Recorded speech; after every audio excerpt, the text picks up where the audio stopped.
Hello and welcome. I am so excited that you are here because in this video, you are going to learn how to make an easy piece of art like this.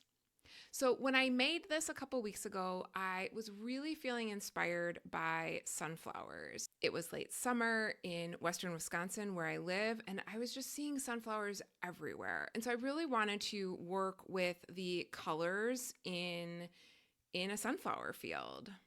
Now, it just so happens that I edited that video of me making the art and shared it as a short here on YouTube, and it went crazy. So many people, far more people than I usually reach, saw that video. So I thought it would be a great piece to break down for you how to actually make it. So in this video, you will discover all the supplies that you're going to need, as well as some recommendations. If you don't have quite what I'm talking about, I give a couple ideas here and there. And then you also get a step-by-step guide to actually making the piece. So I talk you through everything I was thinking about, some of the mistakes I made, things I would have done differently if I was making this again, so that you can make something similar.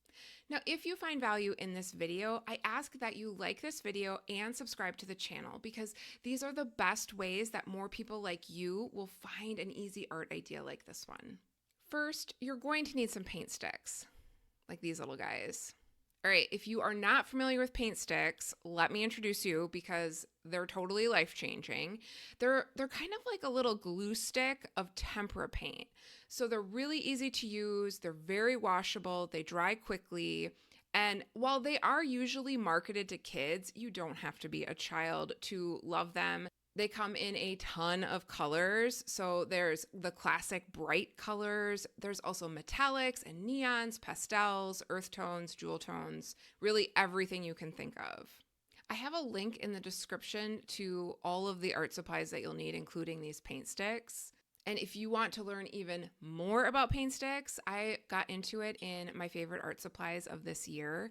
So I get into a lot more detail around the pros and cons and how to use them and all those things in that video. So that's linked here and in the description. Next, you're going to need some paper to put the art on. Now for this one, I actually used a sketchbook by Strathmore. It's their 400 series and the grams per square meter is 89. So if you don't have this exact sketchbook, that gives you a sense of how thick the paper is. And if you don't have any sketchbook lying around, watercolor paper is actually a really good alternative. It holds up really well to paint sticks. But I have to warn you that cardstock and acrylic paper are not the best for this technique. If you want to learn more about why that is or all of your paper options, I'll link to a video that I did on the best and worst papers to use with paint sticks so you can get more detail on that if you're interested in it. But otherwise, sketchbook or watercolor paper will work great for this. Finally, you need an acrylic paint pen. So I have the Posca brand. I really love these. I've also tried Craftsmart, which is a brand at Michael's. I found that the Poscas are just so smooth and easy to use. And in this particular piece, I used brown, which was number 21. If I could go back and make this piece again and I had the dark brown available, I would do that. That's a number 22 in the Posca paint pens. I would make that change because I think the dark brown would give a richer contrast and just bring a little more of a dynamic element to the art. But even if you have brown or a lighter brown, it will still work. And if you are feeling totally overwhelmed by these numbers and color names, brown paint pen. That's all you need to know. Okay, now let's get into how to make this art. First things first. If you want to basically guarantee that your color scheme is going to work, you need to test it on a piece of scrap paper before you begin. You can see here that I selected a range of warm colors as I tested out what would give the best sunflower vibes. You will also see that I tested how the acrylic paint pen would look on top of the colors. However, before you do this, make sure the paint sticks are dry before adding the paint pen.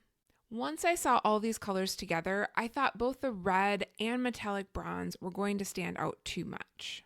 So I settled on the paint sticks that were yellow, yellow-orange, orange, and metallic gold. Next comes the tape to make a border. I used masking tape here, but you could use washi tape or scotch tape as well. You can use whatever you have on hand. You just need something to make a border. I like to tape around the edges in order to make a smaller section of paper. You can mark the border off with tape at whatever size you would like. Now let's add the paint sticks. It works best to put down some of the lighter colors before you add darker ones. For this particular piece of art, that's a classic yellow, yellow-orange, and metallic gold.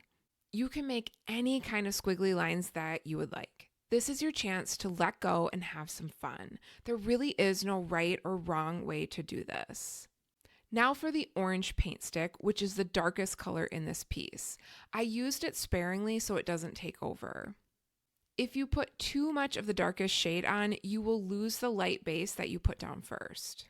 Once you have added the darkest paint stick, you can go back in with your lighter colors and blend them over it. Here, I mostly used the metallic gold paint stick because it was a bit translucent and it was adding such a lovely shimmer to the piece.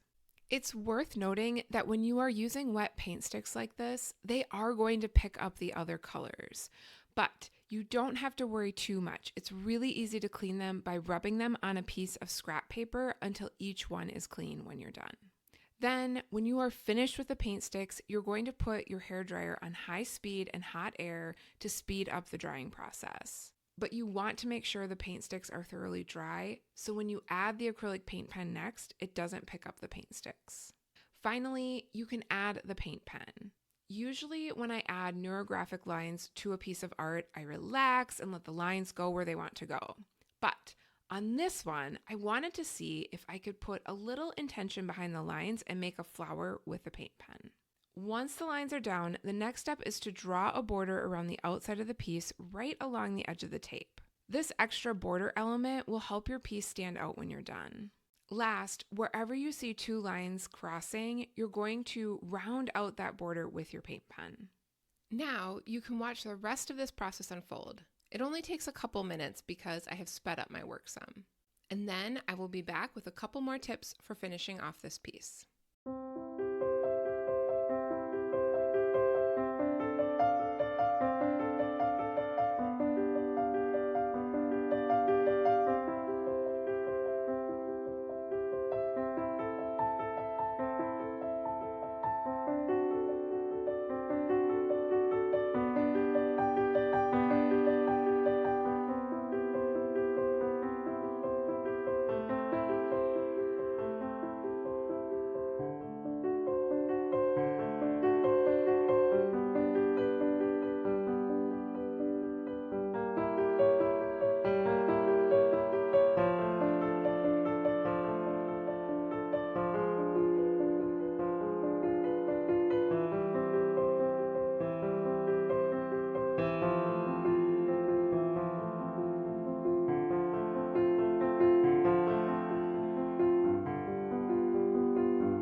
When you're done, I recommend putting a hairdryer on the piece on high heat for just 30 to 60 seconds so that you don't accidentally smudge the paint pen.